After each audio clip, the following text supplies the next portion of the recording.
সরিষাটা দিলে হালকা ঝাল ঝাল লাগবে, খেতে ভালো। মাত্র 2 মিনিটে আমাদের স্পেশাল পাস্তাটা রেডি। আজকে আমি এখানে চিকেন পাস্তা বানাবো, আপনারা সবাই দেখে নিতে পারেন আমরা এখানে কিভাবে চিকেন পাস্তা বানাই। আমি অয়েলটা দিয়ে নিলাম, অয়েলটা হালকা গরম হলে আমি এখানে চিকেন দিব। আমার অয়েলটা গরম হয়ে গেছে, এখন আমি এখানে চিকেন দিব। আমি 3টা পাস্তা বানাবো, 3টা পাস্তা পরিমাণ আমি এখানে চিকেন দিয়ে নিলাম।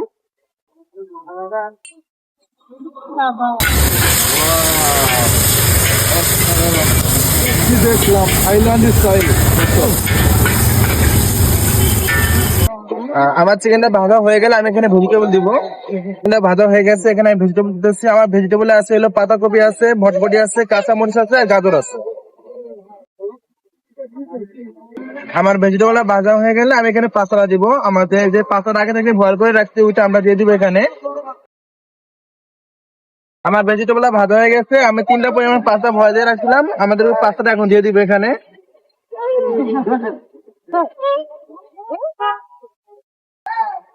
ভেজিটেবলের সাথে আমাদের পাস্তা হালকা ভেজে নিয়ে আমি এখানে মশলা ইউজ করব।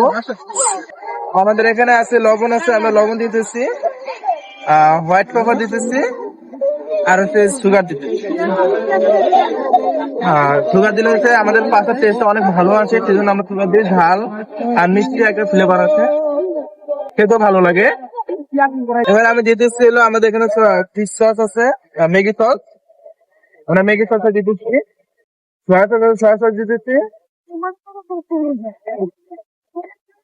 আর এই যে ফিশ সস দিচ্ছি। ফিশ সসটা কি এর বাসা না থাকলে না দিলেও চলবে, সমস্যা নেই। ফিশ সসটা এভেলেবেল সবার বাসায় থাকে না, তাই তো না দিলেও চলবে। পাস্তাটা প্রায় হয়েছে। এবার হচ্ছে আমাদের হাতে বানানো একটা মশলা আছে, এটা সিক্রেট, এটা বলা যাবে না। এটা দিতেছি, এটা দিলে আমাদের হচ্ছে পাস্তাটার টেস্টটা বাড়ে।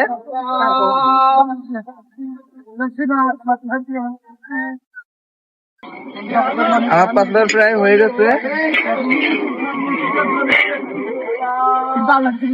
চিলি সস দিতেছি একটু, চিলি সসটা দিলে হালকা ঝাল ঝাল লাগবে, খেতে ভালো লাগবে।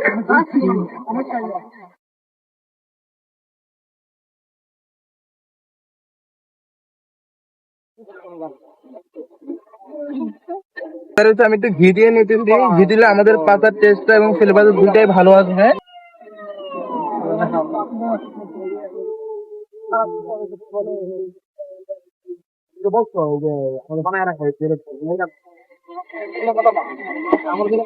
আর যদি আমার হাতের পাস্তাটা খেতে চান অবশ্যই চলে আসবেন সঙ্গীত কলেজের অপোজিটে কিউডিসি রোড, রোস্ট জোন। মাত্র 2 মিনিটে আমাদের এই পাস্তাটা রেডি হয়ে গেছে।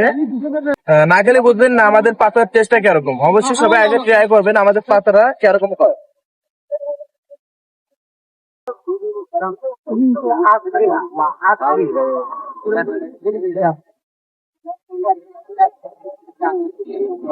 মাত্র 2 মিনিটে আমাদের স্পেশাল পাস্তাটা রেডি।